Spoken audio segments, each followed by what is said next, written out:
The journey to Kagunda's mining claim is a long one, traversing through a very remote, protected area of Tanzania. The recent long rain season had arrived, and it was tough going. Floods and swollen rivers severely tested our low-ratio four-wheel drive. Once out of the lowlands, the rain recedes, and we progress through classic African savanna towards the distant ridgeline that denotes Kagunda's mining claim. There is very little evidence of human life here, but occasionally we pass members of the Maasai tribe, such as these ladies collecting firewood. More numerous were animals and the ubiquitous safari ant, as evidenced in this amazing anthill.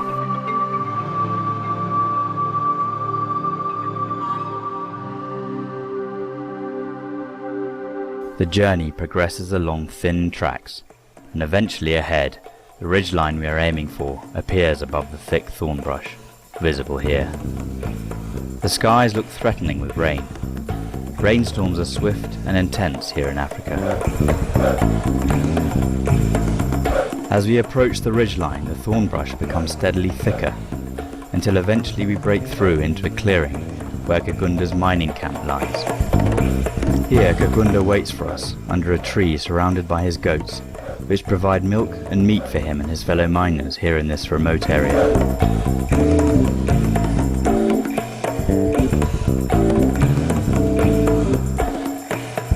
The traditional greetings are observed, and we sit under the meeting tree and discuss the weather and the health of the family.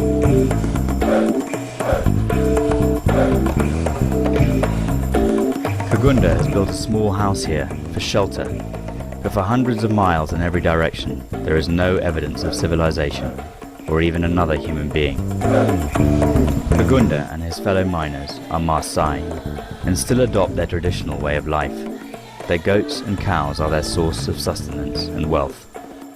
This is a boma or stockade, built of thorn brush where the livestock is kept at night to discourage the local lions from making a meal of them. All ex-Tanzanite miners, they work together on a share basis. When the mine produces, they split the proceeds.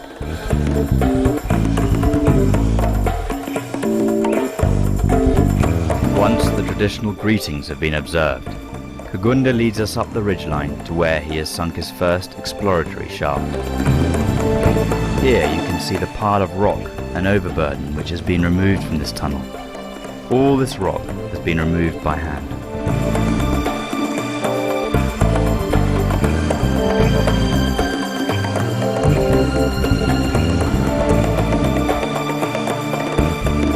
This is the entrance to the first shaft.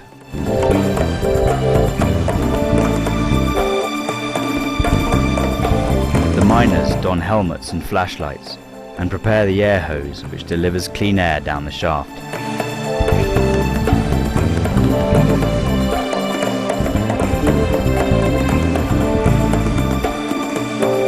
We then proceed downwards. As this is just an exploratory shaft and not yet a mine, it is very rudimentary.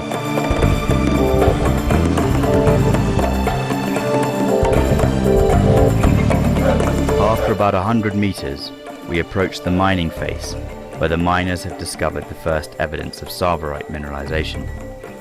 These beautiful crystals are clearly visible in the vein, and indicate that Kagunda has himself a potentially successful mine here. The host rock is a mixture of pyrite, quartzite, and kyanite. Most of these crystals are very small and fragmented due to the harsh geological conditions under which Tsavorite forms. Larger crystals are rare in this gem type, but when they are found, it is usually within something like this. This is a nodule, or potato as the miners call them. It is within these that larger crystals have room to grow, and have been protected from the destructive effects of the folding of the rock over the eons. The discovery of this potato in Shaft 1 is a very good sign that Kagunda is on the right track. Emerging from Shaft 1, we climb to the top of the ridgeline, where the spectacular majesty of this land surrounds us.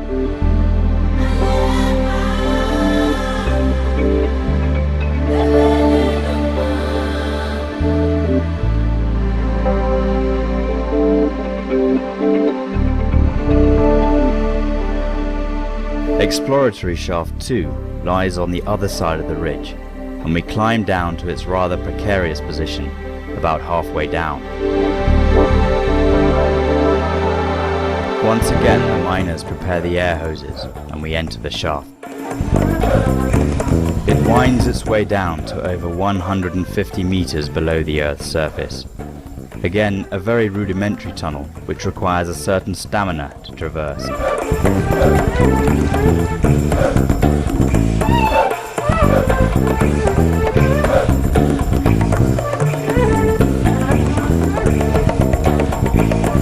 At the mine face, we see evidence of mineralization again. Some Tsavorite, but also tourmaline, amongst other minerals.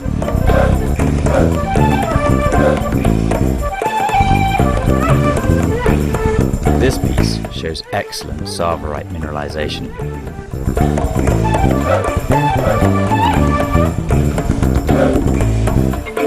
Once we have photographed and examined the mineralization, we begin the slow, tortuous journey back to the surface, using ropes to pull ourselves upwards. Back at the mining camp, we sit with Kagunda under the meeting tree to discuss his plans and examine the week's production. Discussions are in Kiswahili, the national language. English is not understood here in this remote and beautiful place. Chromium. Iko na chromium zaidi. Hii iko na vanadium peke yake, hii kama iko na yellow. Hii blue iko na chromium zaidi. Ya kwetu hii kama ukipata gramu 2-3. Blue. Weka blue. Sana. Blue rangi safi. Hii rangi kama unapata hii clean. Kubwa. Safi. Hii tengeneza hii kabisa. Uta-retire. Utajenga nyumba hapa kubwa. Alafu utakaa na pombe. Na mbuzi ilivyokuwa nyingi. The mining claim contains numerous minerals, aggregates, tourmaline, pyrite, amongst others.